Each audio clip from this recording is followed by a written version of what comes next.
Subscribe sekarang channel YouTube Novelas Kadina. Gratis. Bab 6456. Pada titik ini, Charlie berhenti sejenak dan melanjutkan. Beberapa orang mendapatkan penghasilan rata-rata 1 jam. Itulah yang tidak bisa didapatkan banyak orang sepanjang hidup mereka. Orang memang seperti ini. Tidak peduli seberapa jauh atau seberapa cepat Anda pergi. Anda akan menemukan bahwa sebenarnya ada orang-orang yang melangkah lebih jauh dan lebih cepat daripada Anda. Saat ini, kamu tidak perlu mengeluh tentang hal itu. Jalani saja jalanmu sendiri. Hal yang sama berlaku untuk menghasilkan uang dan berlatih. Anda harus memiliki mentalitas yang benar. Joseph mengangguk sedikit dan berkata dengan hormat. Bawahan mengerti.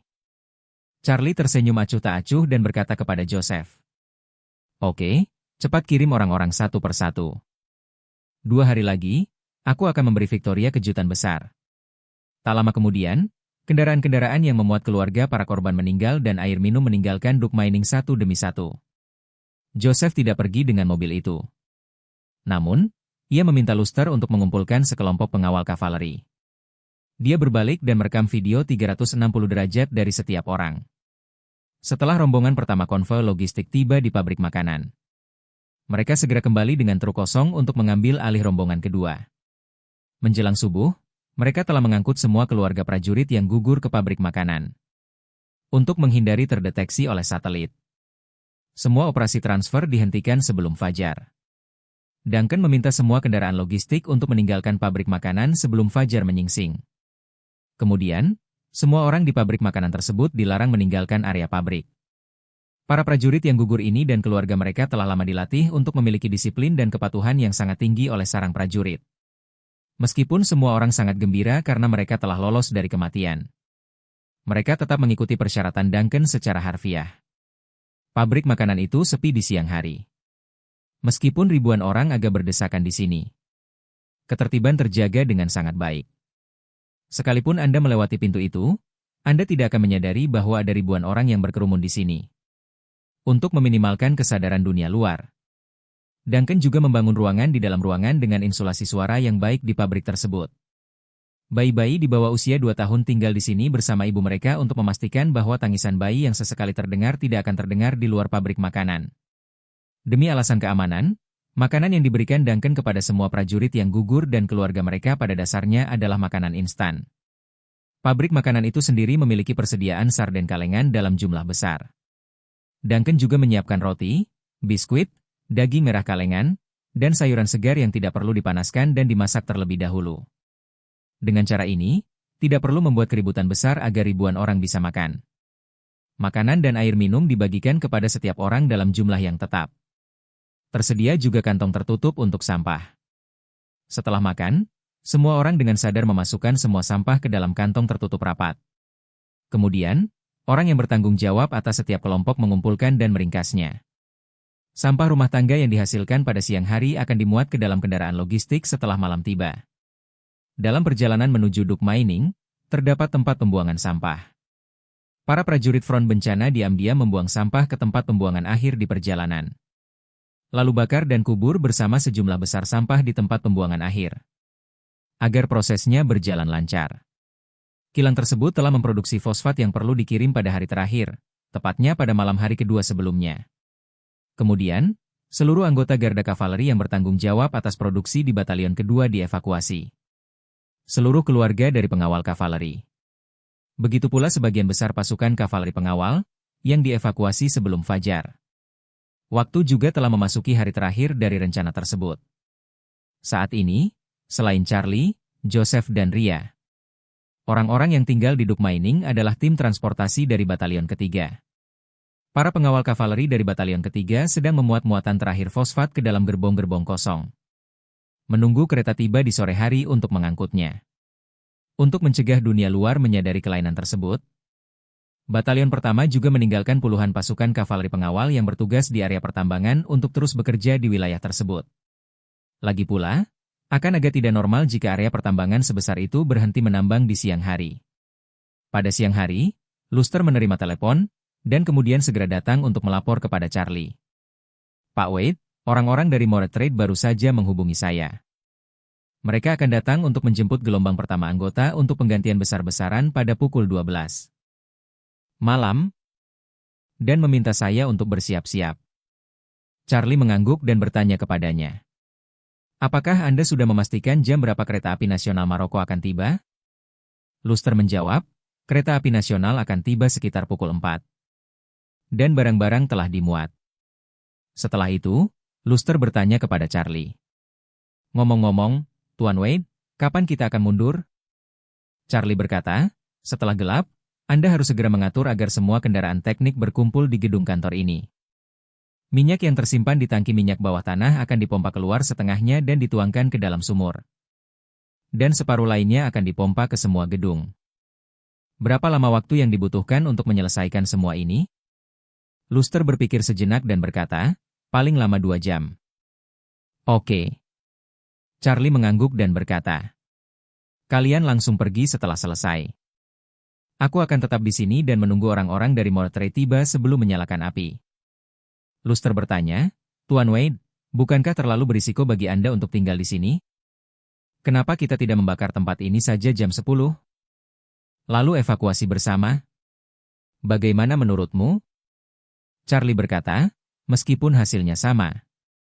Saya harap ketika mereka pertama kali tiba di sini, mereka akan mendapati bahwa tidak ada seorang pun di sini. Saat mereka kebingungan, mereka akan melihat bahwa seluruh area pertambangan telah dilalap api dalam sekejap. Mereka akan terkejut dan ketakutan, dan mereka pasti akan mengambil video close-up langsung sesegera mungkin. Aku ingin Victoria melihatnya dengan saksama dan memahaminya dengan jelas. Bab 6458. Pada saat yang sama, seluruh pasukan kavaleri telah melakukan persiapan terakhir sebelum evakuasi. Luster menyerahkan remote control kepada Charlie dan berkata dengan hormat. Tuan Wade, ini adalah detonator. Bahan peledak ditempatkan di bawah tanah, di dalam pabrik, dan di gedung perkantoran. Saat Anda menekan pemicunya, semua bahan peledak akan meledak secara bersamaan. Perangkat kendali jarak jauh dari detonator nirkabel itu tampak seperti telepon satelit luar ruangan. Ukurannya sebesar telepon seluler di tahun 1990-an. Terdapat layar LCD di bagian tengah dan antena daya tinggi vertikal di bagian atas, yang ukurannya jauh lebih besar daripada antena walkie-talkie biasa. Luster memberitahu Charlie cara mengoperasikan detonator. Setelah memastikan bahwa tidak ada masalah dengan proses pembukaan kunci dan peledakan, dia berkata kepada Charlie, Tuan Wade, tolong perhatikan keselamatan. Joseph menghampiri Charlie dan berkata dengan hormat, Tuan, saya akan berjalan duluan bersama mereka. Mohon berhati-hati. Charlie mengangguk dan berkata, pastikan untuk memperhatikan jalan sepanjang perjalanan. Dan jangan tinggalkan jejak atau petunjuk apapun. Saya mengerti. Beberapa menit kemudian, Joseph meninggalkan Duke Mining bersama Ria dan sekelompok pengawal kavaleri yang bertahan hingga akhir. Hanya Charlie yang tersisa di seluruh fasilitas pertambangan tersebut. Charlie datang ke area pertambangan Duke Mining, menemukan menara dengan pemandangan terbaik, dan menunggu di sana sambil memegang remote control. Waktu berlalu menit demi menit. Pada pukul 11.45, serangkaian lampu muncul di ujung jalan gelap di kejauhan. Konvoi yang terdiri dari lebih dari selusin kendaraan sedang menuju gerbang utama Duke Mining. Charlie, yang sedang berbaring di pagar, tersenyum tipis. Menyaksikan iring-iringan kendaraan yang telah lama ditunggu-tunggu semakin mendekat. Saat itu, di depan konvoi, sebuah Toyota Land Cruiser memimpin jalan. Dan Ming Lerdong, orang yang bertanggung jawab atas Mortray dan utusan khusus untuk Duke Mining, duduk di kursi kopilot. Selain dia dan sopirnya, ada 3 orang yang duduk di kursi belakang. Orang-orang ini adalah tulang punggung Mortray dan orang-orang kepercayaan Mingler. Melihat bahwa mereka tidak jauh dari Duke Mining, Mingler berkata, kalian semua, bergembiralah sejenak. Kali ini, Duke Mining bukan hanya tentang kelompok pengawal kavaleri Luster, tetapi juga seorang wakil dari kantor gubernur yang berjas emas. Tunjukkan kinerja yang baik di hadapan wakil serif, dan jangan sampai dia merasa tidak puas dengan Anda. Beberapa orang langsung mengangguk, dan pengemudi itu berkata, jangan khawatir, utusan khusus, kami pasti tidak akan mengecewakan Anda. Ya? Mingler bergumam puas. Lalu ia melihat sekeliling dan bertanya dengan sedikit bingung. Bukankah Duk Mining beroperasi 24 jam sehari? Mengapa area pertambangan gelap gulita dan semuanya terhenti? Sopir itu buru-buru berkata, bukankah ada perubahan golongan darah yang signifikan malam ini? Berhenti sejenak itu wajar. Setelah mengirimkan kiriman ini, kita harus menunggu kiriman berikutnya. Untuk berbagai pengaturan jadwal, menghentikan pekerjaan jelas lebih praktis. Itu benar. Mingler menghela napas dan berkata, perubahan darah besar-besaran. Ini memang agak kejam bagi para penjaga kavaleri ini. Saya sudah berhubungan dengan Luster selama bertahun-tahun. Dan aku memiliki temperamen yang baik dengan orang ini. Aku merasa sedih dengan perubahan mereka. Sekarang aku hanya bisa berdoa dalam hati agar hal itu tidak terjadi pada kita. Seorang pria di kursi belakang bertanya dengan gugup, Pak, apakah hal itu akan terjadi pada kami? Bagaimana saya bisa tahu? Mingler berkata tanpa daya, untuk hal semacam ini, mereka hanya akan memberitahu saya jika saya perlu bekerja sama dengan eksekusi tersebut. Kalau tidak, aku tidak akan mendapatkan angin. Jika hal itu benar-benar terjadi pada kita suatu hari nanti, kita hanya bisa patuh. Pria itu berkata dengan sedih, anak saya bahkan belum genap 1 tahun. Jika itu benar-benar terjadi pada kami, aku mungkin tidak akan pernah melihatnya lagi di kehidupan ini. Mingler batuk 2 kali dan berkata, oke. Tidak ada gunanya mengatakan omong kosong ini. Dengarkan saja pengaturan Tuhan. Sebelum ada perintah yang jelas, hargailah hari-hari yang akan datang. Beberapa orang mengangguk lesu. Saat itu, mobil pertama telah tiba di gerbang pertambangan. Meskipun Duk Mining saat itu terang benderang. Tidak ada seorang pun yang menjaga gerbang itu. Ketika konvoi tiba, tidak ada seorang pun yang datang untuk memverifikasi situasi atau membuka pintu. Hal itu membuat Mingler sedikit bingung. Dia mengerutkan kening dan memandang gerbang yang terang benderang, bergumam. Ada apa dengan Luster? Mungkinkah dia mulai bermalas-malasan ketika tahu bahwa posisinya akan digantikan? Setelah itu, dia mengeluarkan ponselnya dan meneleponnya. Pada saat itu, mata Charlie tertuju pada konvoi-konvoi yang berhenti satu persatu di gerbang Duk Mining. Dan jari-jarinya telah membuka kunci pemicunya. Dia tidak menyuruh siapapun memasang bahan peledak di dekat gerbang. Jadi, setelah diledakkan, bom itu tidak akan melukai orang-orang di dalam konvoi. Charlie bermaksud untuk membiarkan mereka tetap hidup agar mereka dapat menyampaikan berita langsung ke kantor gubernur Tentara Kanan dan Victoria. Di dalam Land Cruiser, Mingler mengerutkan kening dan bergumam. Aneh, tidak menjawab telepon, asistennya masih di sini. Mungkinkah orang-orang ini memberontak? Pemberontakan?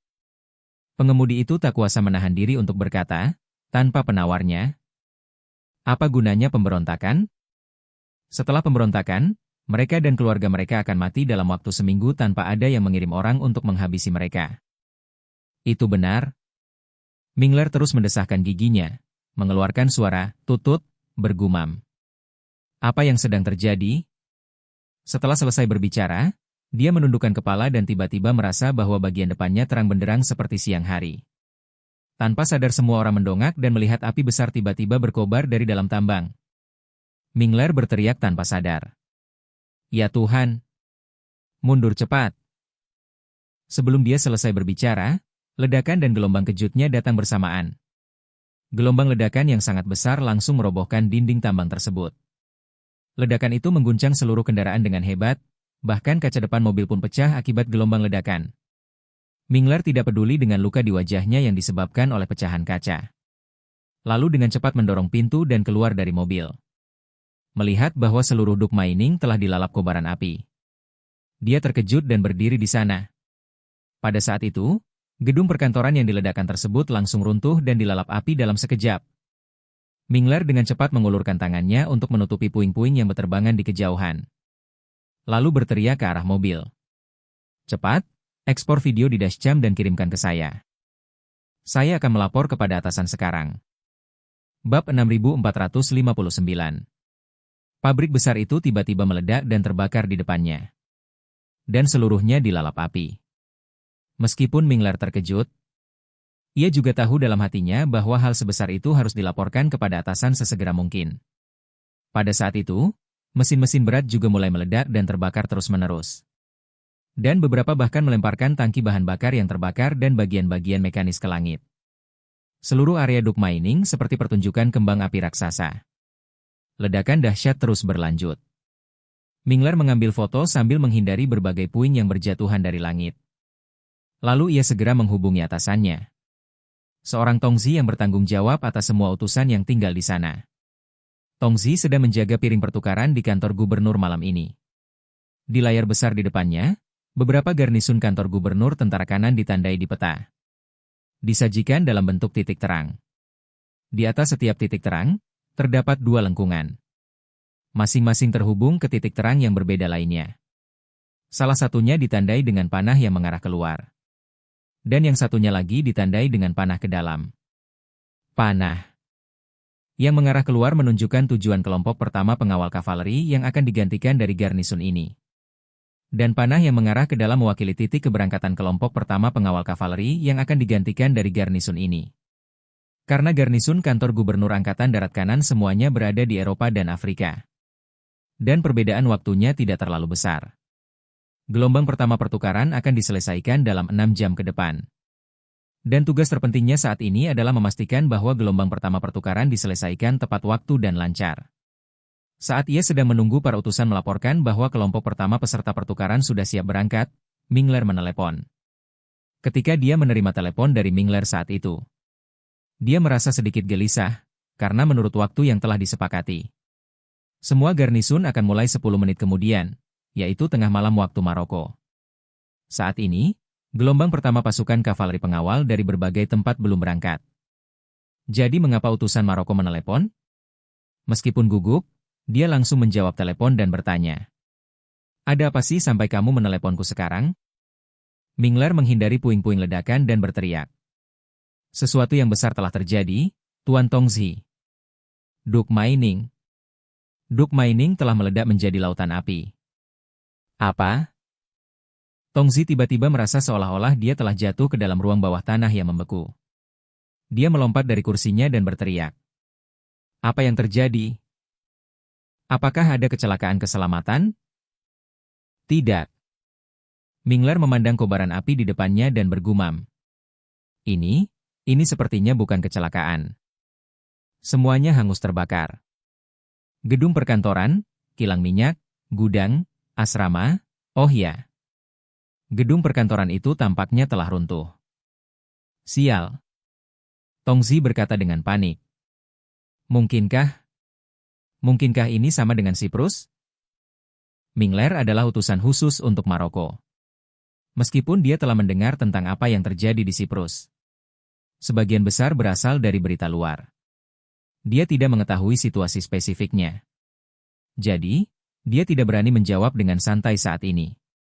Setelah berpikir sejenak, dia berkata kepada Tongzi. Pak, saya punya video langsung di sini. Ledakan itu terjadi setelah kami tiba.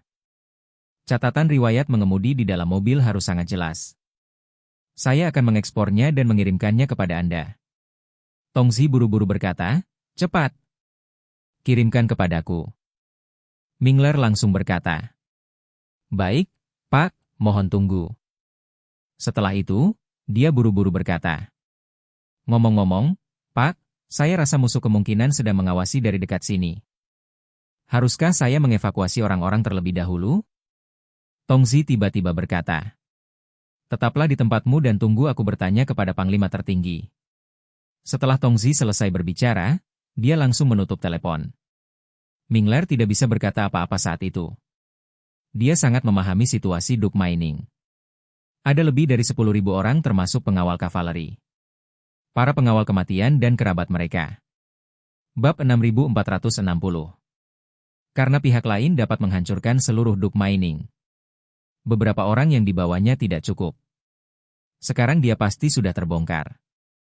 Jika dia masih diizinkan menunggu di sini. Apa perbedaan antara menunggu kematian? Namun, karena Tongzi telah mengatakan demikian. Ia tidak punya pilihan lain selain mendesak pengemudi untuk segera mengirimkan video yang diambil oleh Dashcam kepadanya. Dan pada saat yang sama, dia juga mengirimkan semua konten yang baru saja diambilnya ketika keluar dari mobil ke Tongzi. Saat itu, Tongzi tidak segera menghubungi Panglima Besar John. Dia tidak berada di lokasi kejadian dan tidak melihat situasi di tempat kejadian.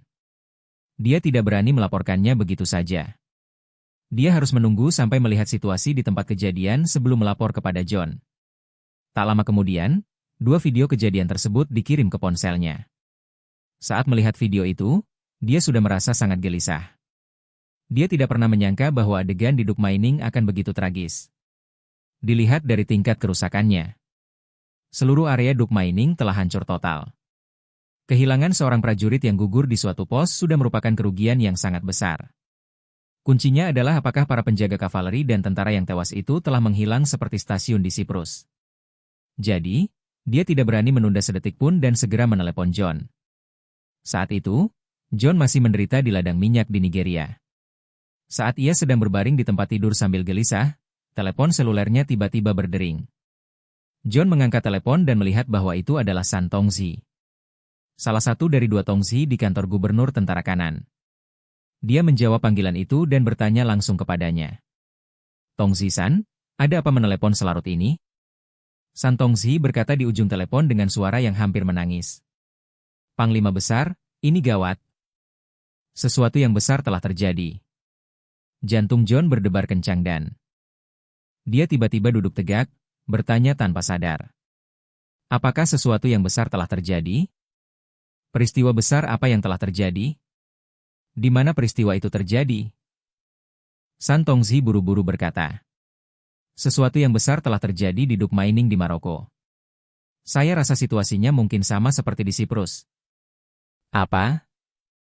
John tiba-tiba merasakan kegelapan di depan matanya dan dia hampir jatuh tersungkur ke tempat tidur tanpa terkendali. Untungnya, dia mengulurkan tangannya untuk menopang dirinya dan menstabilkan tubuhnya. Tanpa sadar ia berkata, bagaimana mungkin itu Duke Mining? Sekalipun sesuatu terjadi, bukankah seharusnya Nigeria? Bukankah seharusnya gubernur ini berada di ladang minyak ini? Bagaimana mereka menemukan Maroko? San Tongzi buru-buru berkata. Menanggapi gubernur agung, saya juga tidak mengerti. John dengan cepat bertanya. Kamu, apa yang kamu katakan, apakah situasinya benar? Santong tahu, itu benar sekali. Utusan Maroko baru saja pergi ke sana untuk mengantar rombongan pertama pasukan pengawal kavaleri ke bandara. Begitu dia tiba, seluruh zona pertambangan langsung diliputi kobaran api. Dan bangunan itu runtuh. Saya akan mengirimkan video siaran langsungnya sekarang. Cepat, cepat, cepat. John mendesak dengan tidak sabar, kirimkan videonya cepat. John tidak menutup telepon. Namun, ia terus menatap perangkat lunak internal yang khusus itu. Menunggu video yang dikirim oleh San Tongzi. 30 detik menunggu itu adalah 30 detik paling menyiksa yang pernah dialami John dalam hidupnya. Saat video itu muncul, dia mengkliknya dan merasakan ledakan amarah di perutnya yang kemudian melonjak ke atas kepalanya. Duke Mining dalam video tersebut sudah seperti tempat penyucian jiwa. Dia sangat terkejut dan bergumam. Semuanya sudah berakhir sekarang.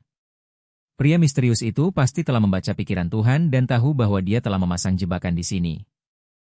Jadi dia sama sekali tidak datang ke Nigeria. Namun malah menghancurkan stasiun Maroko. Jika Tuhan tahu, dia pasti akan marah besar.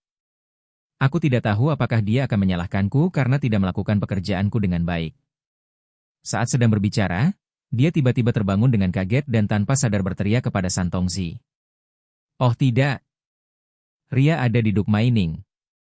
Cepat! Kirim seseorang untuk masuk dan lihat apakah dia masih di sana. Cepat!